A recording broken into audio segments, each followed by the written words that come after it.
Family and fellow soldiers, I'm the Professor, and this is the Moment of Truth. And now the Friday Crime Report. Portland, Oregon, Monday, July 7th, 2025, 9:30 a.m. Gary Edwards was walking up Northwest 5th Avenue near the Union Station Max in Portland's Old Town. A white man, Gregory Howard Jr., had been sitting on a bench. Reports from the white media claimed that transit cameras showed Edwards approaching Howard from behind as he sat on the bench. That's the way that they characterize it. He approached him from behind when he was just walking. The video has no sound, but Howard springs up and pushes Edwards as soon as he sees him. The duo scuffle against a wall for a brief moment, ending with Edwards stabbing Howard in the shoulder.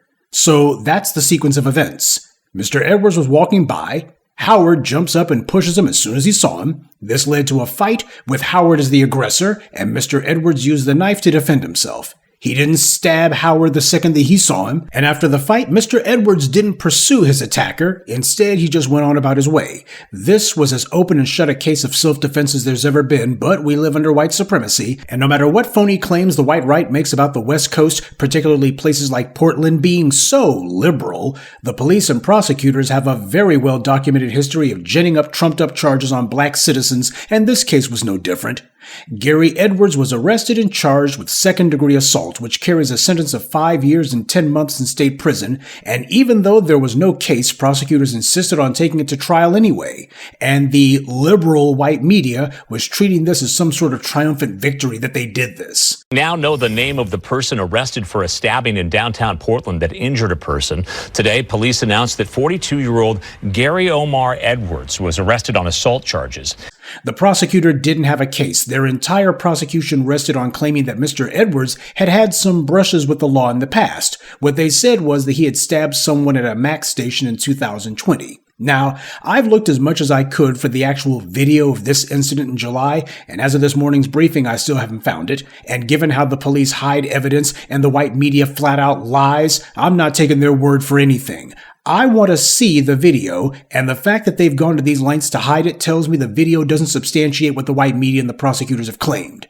And a white Portland jury felt the same way, because on October 31st, Halloween no less, they rightly found Mr. Edwards not guilty. Okay, so you're probably wondering, aside from the predictable prosecutorial overreach and the egregious nature of this prosecution, why did I make this the subject of this morning's crime report? It's because the white media and the usual suspects in the white commentator sphere have tried to seize on this acquittal and to distort this case into some kind of alleged injustice for white people. You see, the reason that these guys are butthurt about the acquittal is that part of Mr. Edwards' defense was that when he testified on the bench, he claimed that Mr. Howard became aggressive towards him and began yelling racial slurs before the fight. Howard, of course, denied that, but security officers heard Howard shouting racial slurs, and they even captured it on their body cameras.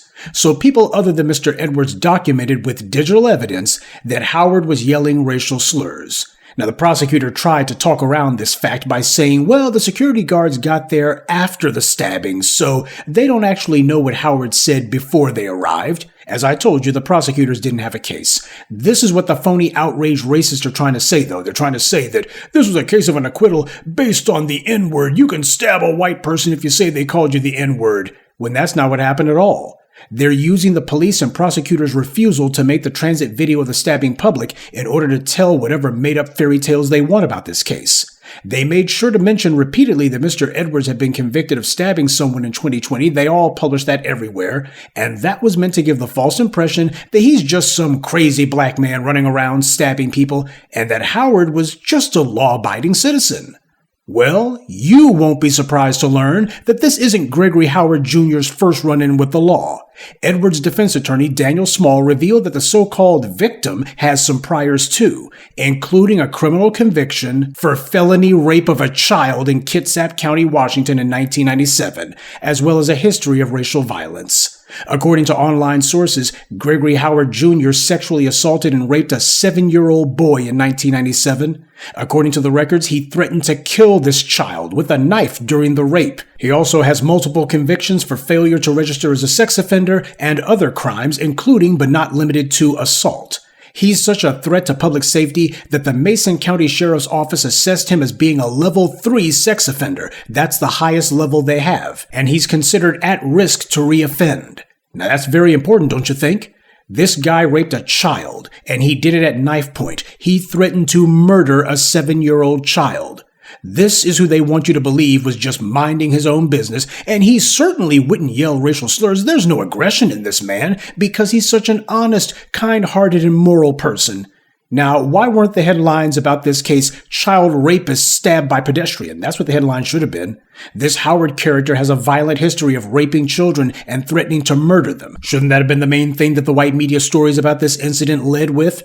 Instead, all the white media stories predictably buried Howard's past at the very bottom of their articles. For the ones who bothered to mention the fact that this guy's a child rapist, they buried that at the bottom of their stories. Just a one-sentence, one-and-done run-on. They didn't even bother to go into details because this was how they create a false narrative where the black guy is always at fault and the other person, if they're non-black, well, they're an innocent bystander who never did anything to anyone. This is how they manufacture the he had it coming talking point for racist white commentators whenever a black person is harmed. They make sure to only talk about anything that might justify the black person being injured or killed. But if they told people what Howard did, then people might start thinking, hey, is he really a victim here?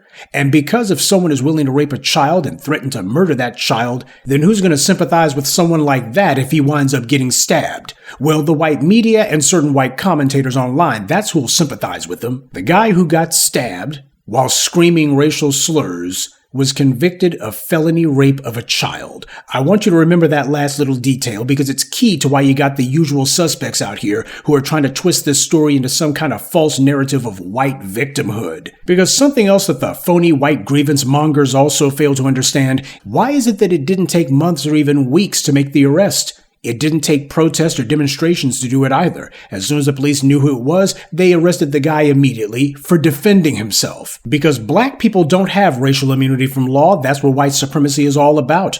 For the lobotomized losers who are whining about this acquittal, it just goes to show how far they had to stretch in order to manufacture a phony claim to portray this as being unfair to them. They lie and claim that all he had to do was say that the guy threw the N-word. Yeah, the body camera footage by the security guards, that didn't mean anything. And this guy's past of raping children and threatening to murder them, that didn't mean anything either, right? And for those of you who listen to me regularly, if this incident sounds familiar to you, it should. This case, where a black man had to defend himself from a child rapist, is also similar to another case that these white supremacists got butthurt over.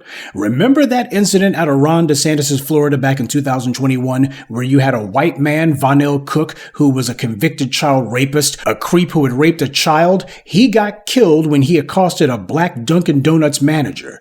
This white child rapist was being combative and belligerent in the drive-thru, no less. But then he doubled down on it when he got out of his car, barged into the donut shop, and began yelling at the black manager. That black Dunkin' Donuts manager, Corey Pujols, remembered that he's in a stand-your-ground state, and he had no obligation to walk away, so he didn't. And when the racist child rapist continued yelling racial slurs at Mr. Pujols and refused to leave, Mr. Pujols defended himself and his co-workers, dropping the racist child rapist with one shot to the jaw. We'll continue with the moment of truth in just a moment, but first, a word from the official sponsor of Black Empowerment, Power Tools. There's no telling when something's going to come up, so make sure you carry your power tools at all times. You never know when you're going to need to bring the hammer down, or when you'll have some trash that needs to be blown away, or some obstacle that requires cutting down. Don't get caught empty-handed. Keep your hammer close by. Keep that leaf blower at the ready, and always carry your steel. Power Tools. Because no matter what your day job or side hustle may be, there's no excuse for not being ready to put in some work. Vonell Cook fell to the floor and allegedly struck his head, which later resulted in his death. Now, this Vonell creep, he was also a convicted child rapist, and yet the Fox News fascist and professional phony white grievance mongers ignored all of that. But then again, white supremacy and child rape go hand in hand. They were just sticking up for one of their own. But Mr. Pujols, who did absolutely nothing wrong, he too was the subject of a trumped-up prosecution, which ultimately resulted in a plea deal where he had to serve a 2-year house arrest sentence. Complete and thorough injustice. Keep in mind that unlike the child rapist Von L. Cook, Mr. Corey Pujols didn't have a criminal record. He was a law-abiding citizen. Von L. Cook, on the other hand, was a typical racist criminal. And if the white right ever meant any of the rhetoric they spout whenever some white gun owner kills someone, then Corey Pujols should have been a guest on one of their shows. Fox News should have had him on. He should have been given the Kyle Rittenhouse treatment. But they didn't, and we all know why that is. Because he was black, and he dared to defend himself from a white racist, and worse, he did it in Ron DeSantis' Florida. And on a side note, the prosecutor in the Corey Pujols case said that a big part of why his office wasn't so eager to take the case to trial was precisely because Von L. Cook was a child rapist. In fact, the prosecutor in that case specifically cited Von L. Cook's child rape conviction as the reason that he wasn't eager to go to trial, because he knew what a jury would think, and as the prosecutor put it, he was an unsympathetic victim.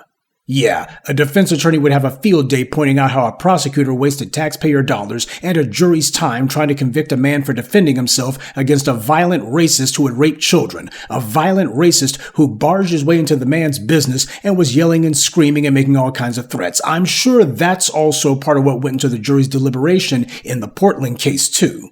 So the same way we saw the white right being outraged on behalf of a child rapist, Von L. Cook, we also see them being outraged on behalf of another child rapist in this case, too. When something like this happens, some white racist starts a fight with a black citizen using the N-word, and then they wind up suffering consequences for it, that traumatizes the white right. It sends a shock of fear and panic through all these white supremacists because they love to talk about accountability. Well, white racists should be held accountable for what they say.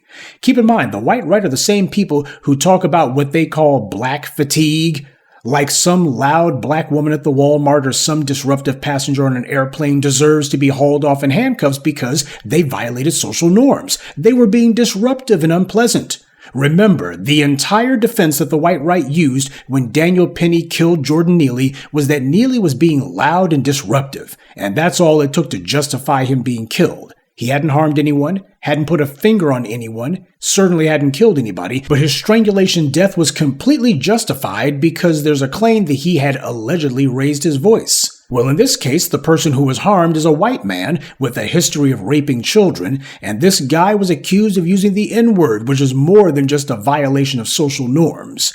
And all of a sudden, we're told that it's uncalled for? This Howard person isn't dead. Hell, he's not even grievously wounded. And yet the white media and the white right are whining as if Mr. Edwards broke into Howard's home and skinned him alive in front of his wife and kids.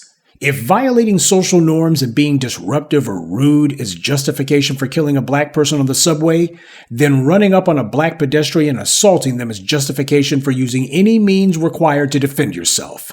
We're not letting white supremacy take both sides of the conversation on this one. The white right's going to have to learn to live with not being able to selectively have it their own way. If someone says that the way to avoid conflict is to merely be civil and not call people racial slurs, in what world is that considered even remotely controversial? In a world that isn't ruled by justice, but rather by white supremacy. That's where. You don't see black people just running up on white people screaming whitey this, whitey that, or cracker this, cracker that.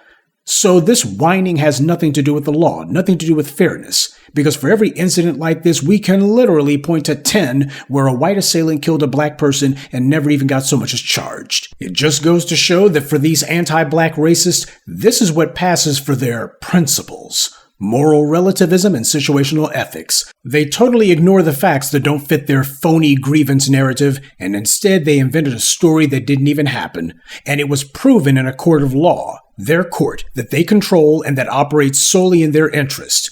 Mr. Edwards was acquitted by a white jury, and that's what makes them furious. Those white jurors were supposed to get on code, to ignore the facts and railroad an innocent black man into prison.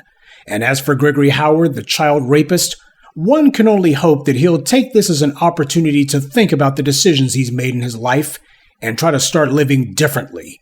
Will he renounce his violence and refrain from throwing racial slurs? We'll see, but even if he doesn't, I guess sooner or later he'll take another stab at it. And that's this week's Friday Crime Report.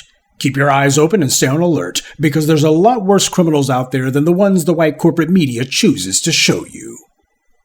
Good day, and be one. I'd like to take a moment to mention some of our contributors: David Williams, Gary Lockett, Omari Howard, Richard Griffith, and William Outlaw. Salute to them and thank you to everyone for listening, liking, and sharing this message. Black empowerment only exists because of you.